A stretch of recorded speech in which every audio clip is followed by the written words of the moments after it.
खुशी के गीत गाए जा, ये जिंदगी है कौम की, तू कौम पे लुटाए जा।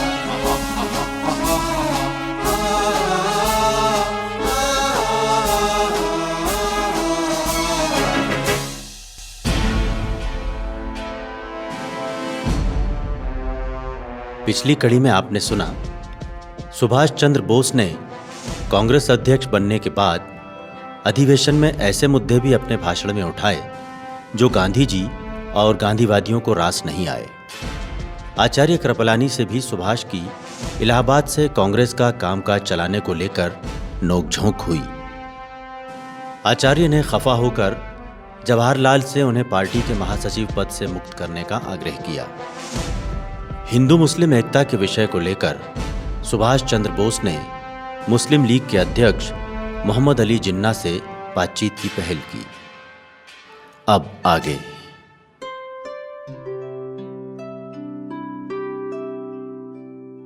जिन्ना की आंखों में हिंदुस्तान के टुकड़े कर अलग राष्ट्र का सपना था। कांग्रेस में मुस्लिम लीग की स्थिति कमजोर पड़ने से मुस्लिम नेताओं ने जिन्ना को लंदन से हिंदुस्तान बुलाया था। सुभाष ने इसी को लेकर कांग्रेस की स्थिति साफ करने के लिए जिन्ना को पत्र लिखा था। सुभाष के लिए जिन्ना ने जहां अपने आप को पूरी शानो शौकत के साथ तैयार किया था, वहीं सुभाष बंगाली परिधान में गांधी टोपी लगाकर जिन्ना के पास पहुंचे।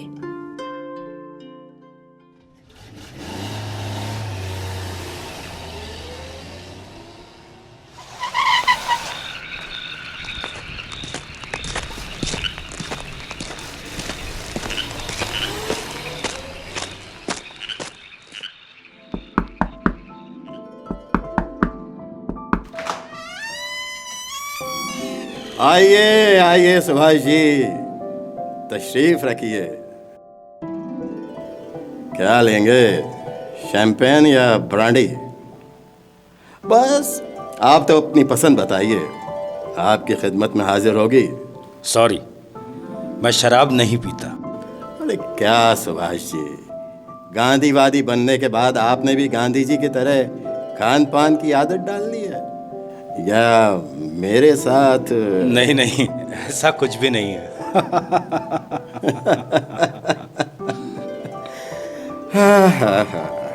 सुभाष बाबू, मेरा मिजाज गांधी जी से अलग है। मैं पढ़े लिखे लोगों जैसा सोचता हूं, वैसे ही रास्ते पर चलना चाहता हूं। असहयोग आंदोलन जैसे मूवमेंट मुझे पसंद नहीं। मैं मानता हूं इस तरह के मूवमेंट सामान्य, अनपढ़ ऐसे लोगों को ही अच्छे लगते हैं। मोटे खादी के कपड़े, गांधी टोपी और उनका आश्रम, ये सब नाटक जैसा लगता है।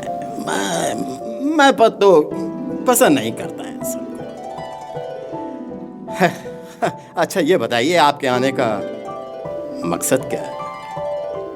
वही आपके प्रिय विषय हिंदू मुस्लिम एकता पर आपसे चर्चा करने आया हूं। हाँ, अच्छा हुआ आपने ये बात छेड़ दी। आपके परम मित्र जवाहरलाल तो मुझे राजनीतिक मानते ही नहीं हैं। वो तो अंग्रेजी के प्रोफेसर बने रहें तो अच्छे रहेंगे। आपको क्या नाराजगी है जवाहर से? सुभाष, शिकायत उनसे नहीं, उनके घमंड से है। याद है ना, पिछले चुनाव के बाद उन्होंने देश में कांग्रेस और ब्रिटिश सरकार के अलावा किसी को अहमियत नहीं दी थी। चाहे जवाहर हो, गांधी हो या आप, सभी को यह ध्यान रखना चाहिए कि कांग्रेस और ब्रिटिश सरकार ही नहीं, तीसरा कौन भी है, और वो है मुस्लिम लीग। तलवार की धार की तरह है। ये धार है जो कांग्रेस को लहूलुहान कर सकती है। इसे मेरी चेतावनी भी समझा जा सकता है। देखिए जिन्ना, मैं ये मानता हूं कि आज का जातीय संघर्ष अंग्रेजों की कुटिल रणनीति का परिणाम है। आप ही बताइए, क्या अकबर जैसे शासकों को हमने कभी विदेशी कहा? कई मुगल शासकों ने भाईचारे का संदेश हिंदुस्तान को दिया है, जिसे भुलाया नहीं जा सकता। नहीं सुभाष बाबू, नहीं। आपके गांधी पर तो मुझे कोई भरोसा नहीं है। दुनिया में जो भी होता है उसके लिए गांधी जी की जुबान पर एक नाम होता है, और वो है जिन्ना का। अपने स्वार्थ के लिए वो किसी को भी निशाना बना लेते हैं। उनका स्वार्थी स्वभाव मुझे परेशान करता है, और नाराजगी भी उसी से है। लेकिन जिन्ना जी, मैं ये मानता हूं कि हिंदू मुस्लिम एकता का आग्रह तो गांधी जी हमेशा से ही करते आ रहे हैं, और वो जब भी बात करते हैं एकता की ही बात करते हैं। देखिए सुभाष जी, आपके उत्साह को मैं खत्म नहीं करना चाहता। कुछ वक्त बीत जाने दीजिए, फिर बात करूंगा, फिर सवाल करूंगा। यही हिंदू मुस्लिम एकता को लेकर गांधी जी के आग्रह का।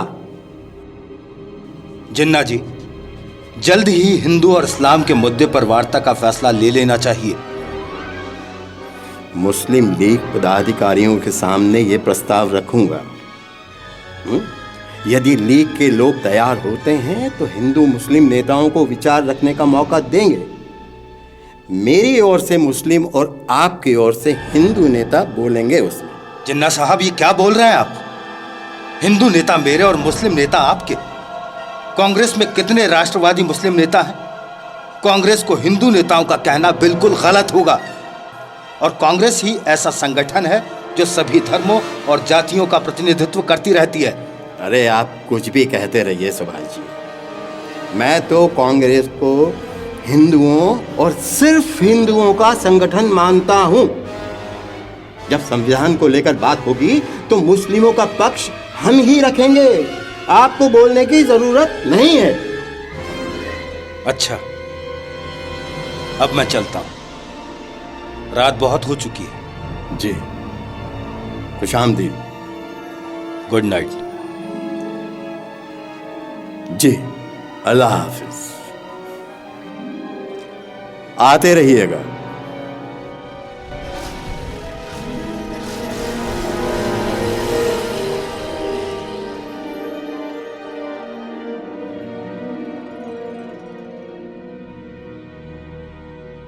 जिन्ना से हुई मुलाकात ने सुभाष चंद्र बोस के मन को अशांत कर दिया था।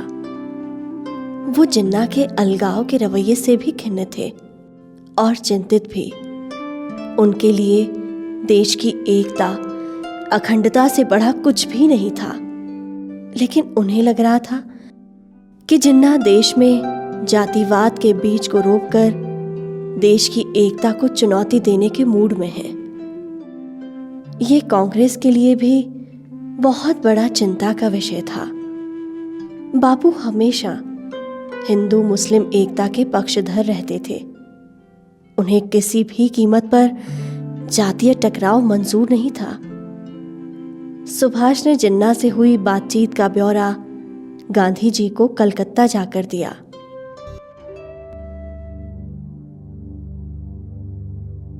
बापूजी, मुस्लिम लीग का रवैया बिल्कुल ठीक नहीं लग रहा है। उनके आसपास जमा होने वाले लोगों के मन में बहुत कुछ चल रहा है। बंटवारे के बारे में सोच अब हठ धर्मिता में बदल रही है। मुस्लिम लीग की तरफ से पाकिस्तान की मांग जोर शोर से उठने लगी है। इसे लेकर तो मैं भी परेशान हूं सुभाष। किस दिशा में बढ़ रही है मुस्लिम लीग, उसकी सोच। इससे जातीय कड़वाहट बढ़ेगी। ये हिंदू मुस्लिम एकता के लिए अच्छा नहीं है। इससे दिलों में खाइयां पैदा होंगी, आपसी विश्वास भी कम होगा सुभाष। बापूजी, मेरा मानना है अंग्रेज फूट डालने और बंटवारे की अपने चाल में कामयाब हो जाए, इससे पहले कांग्रेस और मुस्लिम लीग के बीच बातचीत हो जाना चाहिए। यह जरूरी भी है और समय की मांग भी, और इसके लिए कांग्रेस को अपनी ओर से पहले पहल करनी चाहिए। मैं चाहता हूं आपसी मतभेद पर बातचीत हो सके और किसी एक नतीजे पर पहुंचा जाए। बस आपकी इजाजत की जरूरत है बापू। सुभाष, आजादी से बड़ी समस्या है जातीय कड़वाहट। इससे मन बढ़ जाएगा। यहां तक कि हिंदू मुस्लिम एक दूसरे पर विश्वास नहीं करेंगे। एकता के लिए तुम्हारी कोशिश अच्छी लग रही है सुभाष। पूरी निष्ठा के साथ इस काम में लगे रहो। मेरा आशीर्वाद तुम्हारे साथ है। बापू, मैं वर्धा कार्यकारिणी की बैठक में इस मामले पर गंभीरता से चर्चा करूंगा और जिन्ना को पत्र भी लिखकर कांग्रेस की सोच की जानकारी दूंगा। बापूजी, मैंने कांग्रेस की ओर से जिन्ना के लिए जो पत्र तैयार किया है उसे एक बार देख लीजिए। कुछ संशोधन करना हो तो बता दीजिए। लाओ सुभाष, देखूं क्या लिखा है तुमने।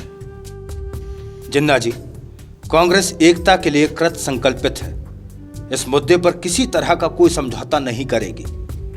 हिंदू मुस्लिम एक बाग के फूल हैं। इनकी रौनक भी साथ में है और खुशबू भी। इसे अलग अलग बाग में नहीं सजाया जा सकता। कांग्रेस सद्भाव और एकता की माली है। हिंदुस्तान के जिस बाग में ये फूल खिल रहे हैं उसकी माली कांग्रेस है। कांग्रेस इस मामले में किसी भी तरह की चर्चा के लिए उत्साहित है। शाबाश, बहुत अच्छा लिखा है तुमने। ऐसे ही सोच की अपेक्षा थी मुझे तुमसे सुभाष।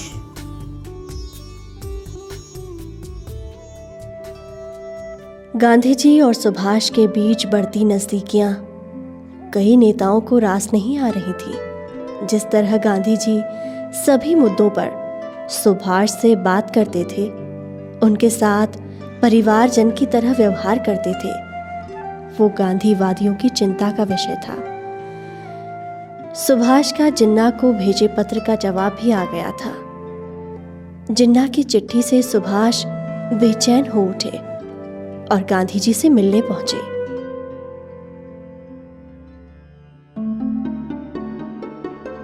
बापूजी, जिन्ना बाबू का जवाब आया है। वो अपने अड़ियल रवैये से हटने को तैयार ही नहीं है। वो मानते हैं कांग्रेस में जो राष्ट्रवादी मुस्लिम है उनका मुस्लिम लीग से कुछ भी लेना देना नहीं है। यानी साफ है, जिन्ना की नजर में सर्वोपरि मुस्लिम लीग है और उसकी कार्यकारिणी। यदि मुस्लिम लीग की कार्यकारिणी का ये सोचना है तो कैसे कार्यकारिणी? जिन्ना जिस धर्म की राजनीति कर रहे हैं उस धर्म की पवित्रता से उनका कोई लेना देना नहीं है। मुझे कहने में कोई संकोच नहीं कि जिन्ना नाम के मुस्लिम है। इस्लाम खतरे में है, ये नारा लगाकर वो गरीब मुस्लिमों को गुमराह करना चाहते हैं। वो व्यक्ति मेरी समझ से परे है। भविष्य में ये देश के लिए कई समस्याएं पैदा करेगा। हिंदू मुस्लिमों के बीच कहीं ऐसी खाई ना बना दे जो कभी भी भरी ना जा सके। बापूजी, सही कह रहे हैं आप। ये शख्स कई उलझनें खड़ी करने वाला है। इसकी सोच के चलते कहीं अंग्रेज अपने मकसद में कामयाब नहीं हो जाए। मैं समझ नहीं पा रहा हूं ये कैसा मुस्लिम नेता है। नेता ही देश को बनाता है और नेता ही उसे गर्त में ले जाता है। सुभाष, जो भी हो, लेकिन हमारी ओर से एकता के लिए होने वाली कोशिशों में कमी नहीं आना चाहिए। कि जिन्ना नाम का प्राणी राष्ट्रवादी मुस्लिमों को गुमराह ना कर सके, इस पर हमें पूरी नजर रखनी होगी। हिंदू मुस्लिम एकता कांग्रेस का हमेशा से अहम उद्देश्य रहा है। इसके विपरीत काम करने वाला कांग्रेस का, सही कहूं तो मेरा व्यक्तिगत शत्रु है।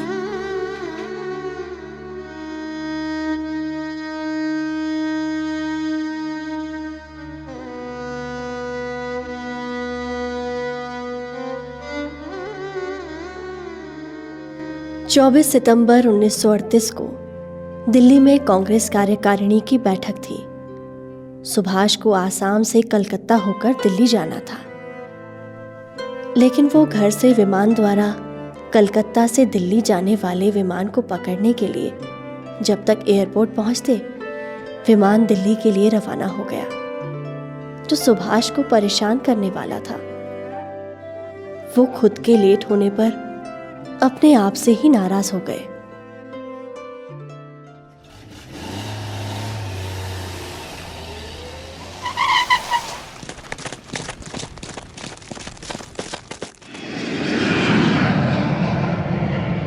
सुभाष, यदि तुम आसाम के दौरे पर ना गए होते तो यह दिल्ली जाने वाला विमान नहीं चूकता। छूट गया ना दिल्ली जाने वाला विमान। मेजदा वहां जाना जरूरी था। कांग्रेस अध्यक्ष होने के नाते अगर आसाम ना जाता तो यह भी कहां संभव था? लेकिन सुभाष, दिल्ली में होने वाली कांग्रेस कार्यकारिणी की बैठक भी बेहद जरूरी है। मेजदा, असम में जिस तरह का कलह था वो कांग्रेस के लिए बिल्कुल ठीक नहीं था। सादुल्ला की सरकार वहां गिर गई थी। आंतरिक कलह कांग्रेस के लिए घातक हो गया था, इसलिए जल्दबाजी में वहां चला गया था। वहां नए मंत्रिमंडल ने कार्य संभाल लिया है। मैंने अपने दायित्व का निर्वहन किया है मेजदा। मैं संतोष के साथ वहां से वापस लौटा हूं।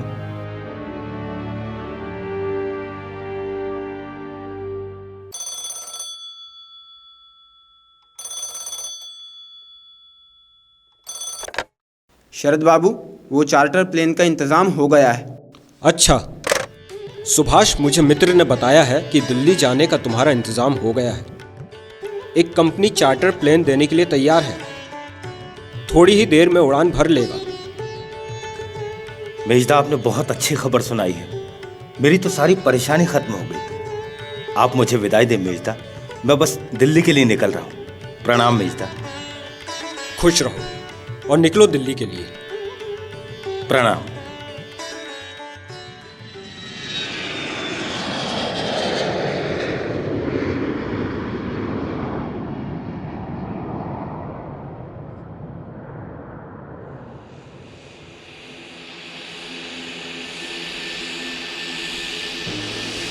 शंकरलाल, शंकरलाल। जी सुभाष। तबीयत कुछ ठीक नहीं लग रही है। कुछ अजीब सी बेचैनी हो रही है। थकान है आपको। आसाम का दौरा कम थकाऊ था क्या? उससे ही आप थक गए। कलकत्ता आज सुबह पहुंचकर आपको लौटना पड़ा। आराम नहीं मिल पाया आपको। शायद इसीलिए तबीयत खराब हो रही है। शंकरलाल, मुझे अजीब सी घबराहट हो रही है। यह बेचैनी बढ़ती जा रही है। ये शरीर पसीना पसीना हो रहा है। सर दर्द भी बढ़ता जा रहा है। ऐसा लग रहा है कि जैसे कोई सर पर हथौड़े से वार कर रहा है। आंखें खोलने की भी हिम्मत नहीं हो पा रही। शंकरलाल। सुभाष बाबू, आप आंखें बंद कर चुपचाप रहिए, आराम मिल जाएगा। हाँ शंकरलाल, ऐसा करो, थोड़ा पानी दे दो। जी जी, अभी लाया सुभाष बाबू। सुभाष बाबू, लीजिए, पानी पी लीजिए। सुभाष बाबू, आपको तो तेज बुखार है। आप कहें तो वापस कलकत्ता चलें। नहीं शंकरलाल, कुछ भी हो जाए मुझे हर हाल में दिल्ली पहुंचना है। मैं इसी हालत में दिल्ली जाऊंगा।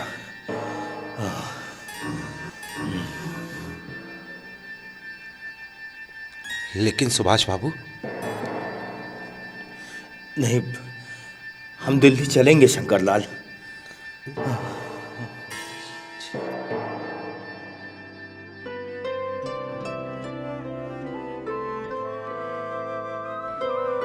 सुभाष की बिगड़ती हालत को देखकर विमान चालक घबरा गया।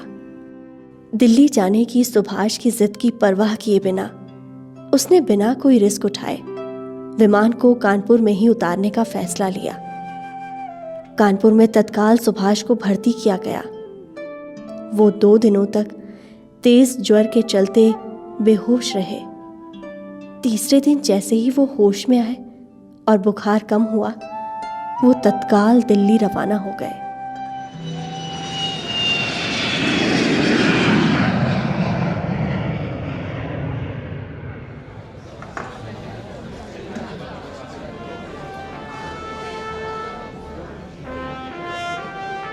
विमान में तबीयत खराब होने के कारण मैं कार्यकारिणी की बैठक में 2 दिन उपस्थित नहीं हो सका।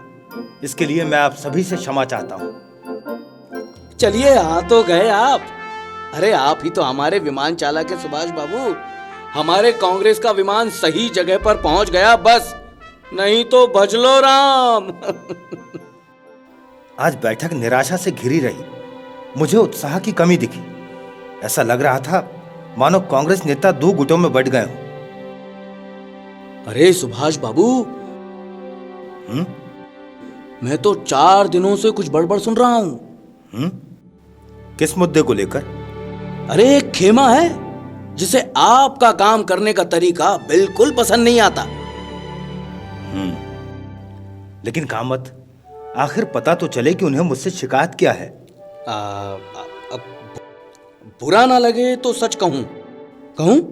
हाँ हाँ। सुभाष, कुछ लोग कह रहे हैं कि सुभाष से अध्यक्ष का काम बिल्कुल नहीं संभलता।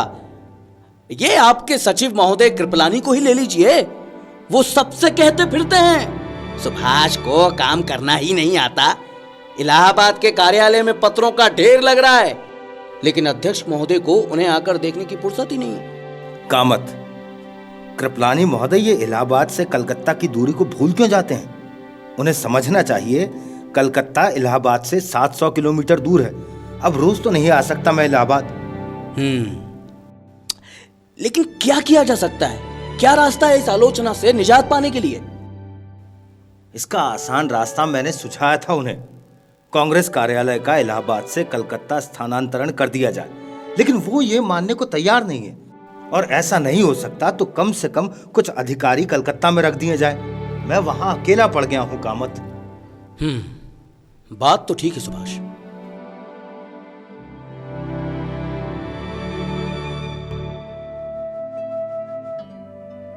उन्नीस के कानून और संघ राज्य के विचार के प्रति विरोध प्रकट करने के लिए सुभाष चंद्र बोस ने कलकत्ता में मोर्चा निकाला। सुभाष के तेवर अंग्रेज सरकार को एक निश्चित अवधि का अल्टीमेटम देने वाले लगने लगे थे। तय समय में यदि आजादी नहीं दी जाएगी तो देश भर में अंग्रेजी कानून न मानने का आंदोलन छेड़ दिया जाए। ये बापू को ठीक नहीं लग रहा था।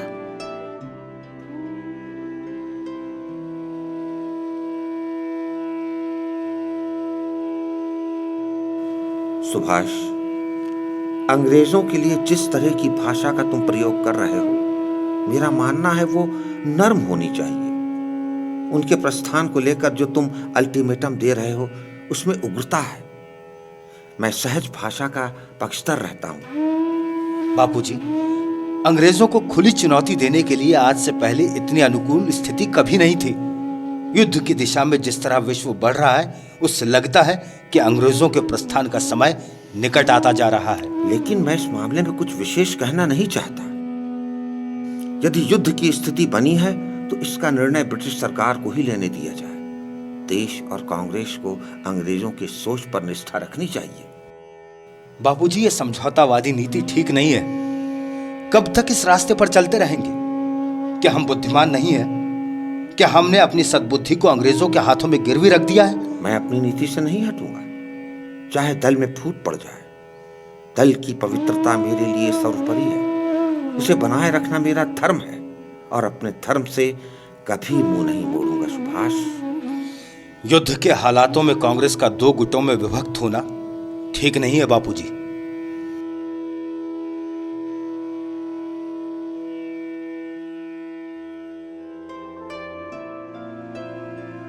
कांग्रेस की मौजूदा हालातों से सुभाष विचलित थे। सुभाष के जीवन में उनके ही मिजाज वाला HV कामत नाम का युवक आया था, जो सुभाष के साथ काम करने के लिए ICS की नौकरी को भी अलविदा कहने को तैयार था। सुभाष से उसकी मुलाकात नागपुर के विश्राम गृह में हुई।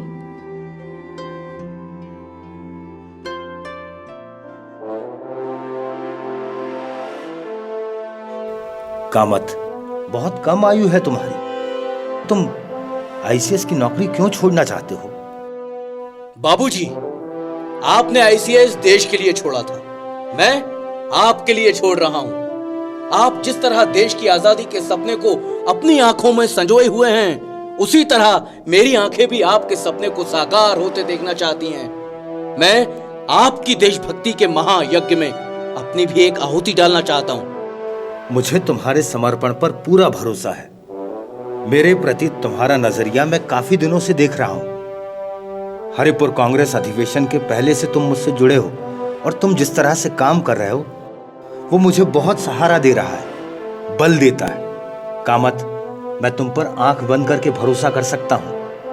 अपने बारे में आपकी राय जानकर मुझे बहुत अच्छा लगा।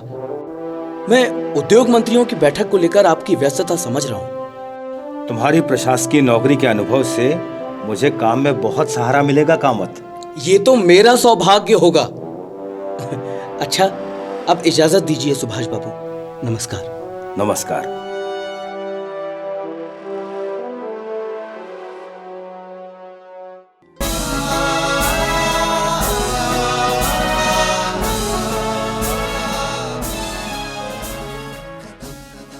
प्रस्तुति स्वराज संस्थान संचालनालय, मध्य प्रदेश शासन संस्कृति विभाग द्वारा।